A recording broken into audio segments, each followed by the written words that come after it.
सुप्रभात विद्यार्थी मित्रों। आज मैं आपके पाठ्य पुस्तक स्पर्श भाग 1 में पहला जो चैप्टर जो है धूल, आज मैं उसकी लेखक जो है रामविलास शर्मा, आज मैं उसका जीवन परिचय, उनकी काव्यगत विशेषताएं, भाषा शैली और उनकी रचनाएं का मैं विस्तारपूर्वक बताऊंगा। इसके बाद मैं धूल चैप्टर का सारांश बताऊंगा। तो जो धूल चैप्टर की जो लेखक जो हैं वो रामविलास शर्मा का जन्म जो है उत्तर प्रदेश के उन्नाव जिले में सन 1912 में हुआ है। रामविलास शर्मा की जो प्रारंभिक जो शिक्षा जो है उन्होंने अपने गांव में ही प्राप्त की है और इसके बाद उन्होंने उच्च शिक्षा प्राप्त करने के लिए लखनऊ आ गए थे। वहां से उन्होंने एमए की शिक्षा प्राप्त किया और फिर उसी विश्वविद्यालय में उन्होंने प्राध्यापक यानी प्रधानाचार्य के रूप में इनकी नियुक्ति हो गई। यानी प्रधानाध्यापक काल में अध्यापन काल में ही उन्होंने अपनी पीएचडी की भी डिग्री यानी उपाधि किया, यानी philosophy of the doctor of the key उपाधि अर्जित किया है। लेखन के क्षेत्र में सबसे पहले उन्होंने क्या है कविताएं लिखा और फिर एक उपन्यास लिखा और फिर वे नाटक लिखना, बाद में फिर वो आलोचना करना शुरू कर दिया। आलोचना माने होता है किसी भी विषय पर किसी की अच्छाई और बुराइयों को प्रदर्शित करना। तो एक आलोचना के कार्य में जुट गए। रामविलास शर्मा जो है प्रगतिशील माने विकास, प्रगतिशील आलोचक के सशक्त जो हस्ताक्षर के रूप में माने जाते हैं।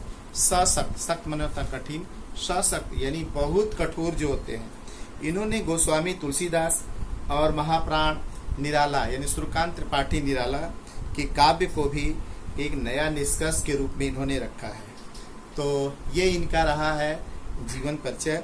अब इनकी रामविलास शर्मा की जो कृतियां हैं, जो रचनाएं हैं, भारतेंदु युग और उनका युग, कहे महावीर प्रसाद द्विवेदी और हिंदी नवजागरण, प्रेमचंद्र और नया उनका युग, निराला की साहित्य रचना, जो निराला की साहित्य रचना जो है 3 खंडों में है। फिर है भारत के प्राचीन भाषा, परिवार और हिंदी। तो यह भी विद्यार्थी मित्रों 3 खंडों में है, भाग 1, भाग 2, भाग 3। और भाषा और समाज, भारत में अंग्रेजी राज और मार्क्सवाद, इतिहास दर्शन, भारतीय संस्कृति और हिंदी प्रदेश, गांधी, अंबेडकर, लोहिया और भारतीय इतिहास की समस्याएं, बुद्ध वैराग्य यानी गौतम बुद्ध को क्यों वैराग्य हुआ। फिर उन्होंने उनकी प्रारंभिक कविताएं, सदियों के सोए जाग उठे, एक कविता संग्रह है, यानी पाप के पुजारी है, इन्होंने यह नाटक है, और 4 दिन जो है इनका उपन्यास है, और अपनी धरती और अपने लोग आत्मकथा। आत्मकथा का मतलब होता है जो व्यक्ति जो है उनकी आत्मा स्वयं जो कहती है, जिसके ऊपर वे खुद एक कहानी के रूप में खुद क्या है वो उनकी आत्मा जो करती है उस पर अपना लेखनी कार्य करते हैं। रामविलास जो शर्मा को सरकार के द्वारा साहित्य अकादमी पुरस्कार जो मिला, इनको व्यास सम्मान प्राप्त हुआ, इनको सलाखा सम्मान प्राप्त हुआ, आदि से इनको सम्मानित किया गया था। इनको पुरस्कार स्वरूप में जो राशि मिलती थी वे उन राशियों का उपयोग खुद नहीं करते थे, बल्कि क्या है साक्षरता यानी पढ़ाई लिखाई के क्षेत्र में जो लीन है उनका सहयोग करने के लिए दान रूप में वे कर देते थे। इनकी जो है भाषा शैली जो है, इनकी भाषा शैली जो है वे खड़ी बोली और कई उसमें मुहावरों का प्रयोग, लोकोक्तियों माने होता है समाज में लोगों के द्वारा जो कही गई जो युक्ति होती है, जो बातें जो होती है, और कुछ देशज शब्दों यानी जैसे कि बिहार की भाषा क्या है, राजस्थान की भाषा क्या है, गुजरात की भाषा क्या है, कुछ बिहार, तो ऐसी भाषाओं का उसमें हुए हुए है। इनकी रचनाओं में रचनाकार के उद्धरणों में भी ली गई सूक्तियाँ और पंक्तियों में ओतप्रोत इस पाठ में लेखक के धूल की महिमा और उसमें महात्म्य यानी उसकी महिमा की उपलब्धता का उन्होंने उपयोग किया है। अपनी जो किशोर अवस्था में, यानी जब बाल्यकाल के बाद की जो किशोरावस्था थी, उसके बाद युवावस्था में उन्होंने पहलवानी किया है। पहलवानी माने होता है जो मल्ल युद्ध करना। पहले जो है लोग पहलवान जो थे अखाड़े में जा कर के वे पहलवानी करते थे। तो उन्होंने कहा कि वे बहुत शौकीन रहे अपने ज़माने में। तो डॉक्टर शर्मा जो है, रामविलास शर्मा जो है, इस पाठ में पाठकों के सामने यानी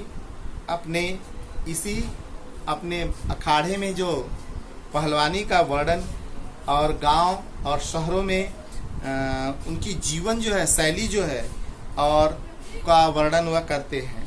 साथ ही साथ उन्होंने धूल के कणों का वर्णन, एक देश प्रेम के पाठ का एक बहुत पढ़ाने को वे नहीं चूकते हैं।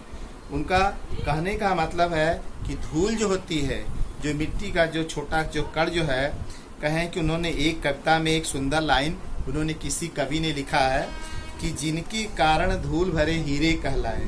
इसमें जिस धूल भरे हीरे का वर्णन उन्होंने किया है वह हीरा हीरे से भी बढ़कर है।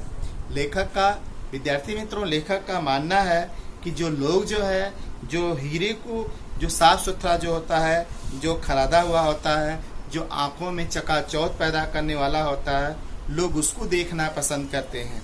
लेकिन परंतु लेखक ने यह बताया है कि जो धूल में लिपटा हुआ जो शिशु जो होता है, जब वह बचपन में जब छोटा होता है तो वह धूल में खेलता है और धूल उसके शरीर में क्या लिपटा होता है, तो ऐसा धूल दूसरी जो शिशु जो होता है बहुत प्यारा लगता है। तो लेखक का कहने का मतलब है कि एक जो है खानों में से निकाला हुआ जो हीरा जो होता है वह धूल से उसको साफ किया जाता है, फिर खरादा किया जाता है, फिर पॉलिश किया जाता है, फिर भी चमक उसमें पैदा हो जाती है। तो संसार के लोग उसको बहुत क्या है पसंद करते हैं। लेकिन यहाँ पर हीरे की तुलना उन्होंने उस शिशु से किया है जो गांव में जो बच्चा जो होता है धूल में वह खेलता है और उस समय वह सबका मोह मोह लेता है। कहें भगवान राम, भगवान कृष्ण, ये भी बचपन में जो है धूल में जब खेलते थे तो अपनी धूल को अपने शरीर पर लगाते थे। तो यह लेखक ने यह बात कहा है कि वह बालक जो है कृष्ण के जो मुंह पर सुशोभित धूल के सामने आधुनिक जमाने की जो सौंदर्य प्रसाधन जो है वह भी फीकी पड़ जाती है। लेकिन आजकल की जो सभ्यता जो है, आधुनिक सभ्यता, उस धूल से बचना चाहती है, इसलिए अपने बच्चों को वह धूल से बचाती है, धूल में खेलने नहीं देती है। उनको ऐसा डर रहता है कि धूल से उनकी जो बनावटी जो सुंदरता है वह फीकी पड़ जाएगी। वे जो नकली सलमे सितारे के जो उनके कपड़े हैं, सलमे सितारे का उन्होंने बताया।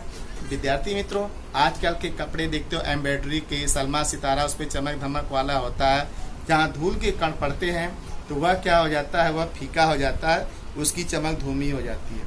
तब उन्होंने ये कहा है कि वह लोग धन्य होते हैं, जो ऐसे व्यक्ति धन्य होते हैं, ऐसे मनुष्य धन्य होते हैं। किसी लेखक ने लिखा है कि धन्य धन्य वे नर मैले जो करत गात कन्या लगाए ऐसे धूल लरिकान को। यानी उन्होंने कहा है कि ऐसे व्यक्ति जो धन्य हैं, जो ऐसे मनुष्य जो धन्य हैं, जो कि उस धूल धूसरित जो लड़के को उठा करके अपने गोदी में ले लेते हैं, अपना लेते हैं और तनिक भी नहीं डरते हैं कि नहीं हमारा शरीर या हमारा वस्त्र गंदा होगा।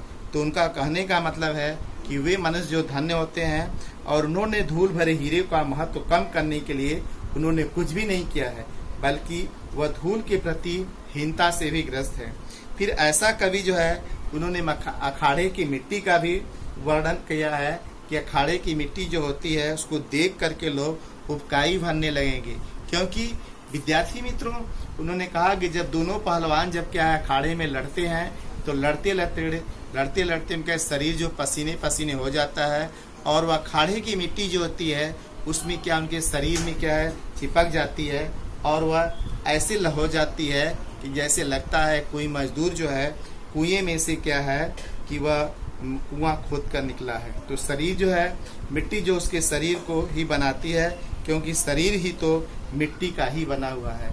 तो मैं इसी के साथ मैं आज का जो है समाप्त कर रहा हूँ। फिर आगे की जो कहानी का हिस्सा है फिर मैं आगे बताऊँगा।